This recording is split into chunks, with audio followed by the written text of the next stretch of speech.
Hello everyone and welcome to all of you. आज हम लोग पढ़ेंगे मैथ्स क्लास 6 का चैप्टर 5। चैप्टर 5 है बेसिक ज्योमेट्रिकल आइडियाज। ये बेसिक ज्योमेट्रिकल आइडियाज का पार्ट 7 है। इस पार्ट में हम लोगों को पढ़ना है एडजेसेंट एंगल। इससे पहले के पार्ट में हम लोग एडजेसेंट साइड और अपोजिट साइड के बारे में पढ़े थे। इस पार्ट में हम लोगों को एंगल के बारे में पढ़ना। ओके, तो स्टार्ट करते हैं एडजेसेंट एंगल से। Adjacent angle that means two sides of a quadrilateral are said to be adjacent angle if to be they have a common side। ठीक है, यानी कि कोई भी क्वाड्रिलेटरल में एडजेसेंट एंगल वो एंगल होता है जब उसमें कोई दो कॉमन साइड होते हैं। Okay, common side that means कोई एक पॉइंट दिया हुआ है, उसके दो कॉमन साइड है तो वो उसके एंगल हो जाएंगे। Okay, example for angle A and angle B. यहाँ पे एंगल ए और एंगल बी एंगल कैसे होगा, तो देखो यहाँ पे एंगल ए है, एंगल ए से एक साइड ए डी ड्रॉ हुआ है और एंगल ए से other side A B draw हुआ है, तो ये इसके दो साइड हो गए और ये एक एंगल हो गया। ठीक है, इसीलिए यहाँ पे लिखा हुआ है two side of a quadrilateral are said to be adjacent angle if to be they have a common side. ठीक है, जब उसके कॉमन साइड होंगे तो वो एडजेसेंट एंगल होंगे। ठीक है, उसी तरह से एंगल बी दिया हुआ है, एंगल बी भी कॉमन एंगल है क्योंकि इसके एक साइड बी ए दिया हुआ है और सेकंड साइड बी सी दिया हुआ है। ठीक है, तो इसीलिए एंगल बी जो होगा वो कॉमन एंगल हो जाएगा। नेक्स्ट यहाँ पे बी कोमा सी दिया हुआ है, बी कोमा सी यानी कि अगर हम लोग इस साइड को एक साइड लेंगे तो ये सेकंड साइड भी बी सी और सी डी सेकेंड साइड हो जाएगा, यानी कि भी दो साइड हो जाएंगे। उसी तरह से सी और डी, फिर डी और ए। तो इस तरह से angle A, angle B and angle B comma angle C comma angle D and angle D comma angle A को हम लोग एडजेसेंट एंगल बोलेंगे। ओके, नेक्स्ट है opposite angle. Opposite angle that means two angle of a quadrilateral are said to be opposite angle if be they are not common angle. ठीक है, यानी कि कोई भी एंगल को हम लोग अपोजिट एंगल तब बोलेंगे जब उसमें कोई भी कॉमन एंगल ना हो। कॉमन एंगल दैट मीन्स यहाँ पे अगर हम लोग साइड डी ए लेंगे और ए बी लेंगे तो इसमें कॉमन एंगल ए निकलेगा, बट हम लोग अपोजिट एंगल उसी को बोलेंगे जिसमें कोई भी कॉमन पॉइंट ना रहे। Example for angle A comma angle सी। ठीक है, देखो यहाँ पे एंगल ए है और यहाँ पे एंगल सी है, ये दोनों, इसमें तो कोई भी कॉमन पॉइंट नहीं है क्योंकि अगर हम लोग यहाँ से साइड देखें तो यहाँ से डी ए एक साइड हो जाएगा, बी ए एक साइड हो जाएगा।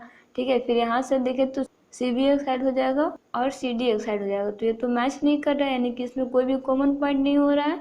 That means A comma C is a not common angle. Okay, next है बी कोमा डी। देखो बी भी एक दूसरे के अपोजिट में दिया हुआ है, ये भी एंगल एक दूसरे, ये भी एंगल में कोई भी साइड कॉमन नहीं होगा। दैट मीन्स अपोजिट एंगल उस एंगल को बोलते हैं जिसके साइड में कोई भी कॉमन एंगल नहीं होते हैं। ठीक है, नेक्स्ट देखते हैं। नेक्स्ट है interior of a quadrilateral. Interior that means अंदर का पार्ट होता है और एक्सटीरियर दैट मीन्स बाहर का पार्ट्स होता है। ठीक है, तो interior of a quadrilateral that means the part of the plan consist of the point which inside the quadrilateral. ठीक है, यानी कि जो भी पॉइंट क्वाड्रिलेटरल के अंदर में कंसिस्ट करेंगे यानी कि अंदर में रहेंगे तो उसको हम लोग इंटीरियर पॉइंट्स बोलेंगे। जैसे यहाँ पे 3 पॉइंट्स दिया हुआ है पी, क्यू एंड आर, तो इन सारे पॉइंट्स को हम लोग इंटीरियर पॉइंट्स बोलेंगे। ओके, नेक्स्ट है exterior of a quadrilateral. Exterior point that means जो इसके बाहर में रहेंगे। ठीक है, exterior of a quadrilateral that means the part of a plan consist of the point which outside the quadrilateral. ठीक है, is equal to exterior angle. ठीक है, जो आउटसाइड में यानी कि बाहर के साइड में होता है ना, जैसे यहाँ पे कितने पॉइंट्स बाहर में दिए हुए हैं, तो एल बाहर में पॉइंट्स दिया हुआ है, एन बाहर में दिया हुआ है और एम बाहर में दिया हुआ है। ठीक है, तो इसको हम लोग एक्सटीरियर पॉइंट बोलेंगे। तो इस तरह से हम लोग क्वाड्रिलेटरल के सारे पार्ट्स को पढ़ चुके हैं। अब इससे रिलेटेड एक क्वेश्चन को सॉल्व करते हैं। Question is that find out the following question with the help of quadrilateral A B C D.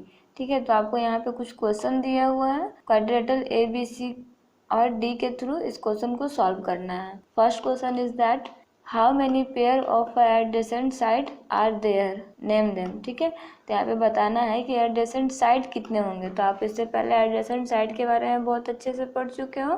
Part 6 में हम लोग एडजेसेंट साइड के बारे में पढ़े हैं और अपोजिट साइड के बारे में पढ़े हैं। ठीक है, तो देखो यहाँ पे फॉर आपको एडजेसेंट साइड लिखना है, तो फॉर एडजेसेंट साइड क्या हो जाएगा, there are 4 pair of the adjacent side are A B B C, जिसमें कोई एक कॉमन पॉइंट होता है ना। जैसे यहाँ देखो, अगर हम लोग बी को कोई पॉइंट लेते हैं, अगर बी मान लो इनिशियल पॉइंट है, तो बी से एक साइड ए बी ड्रॉ हुआ है और second side B C draw हुआ है, ठीक है। तो बी जो होगा वो इसका कॉमन पॉइंट हो जाएगा, ठीक है।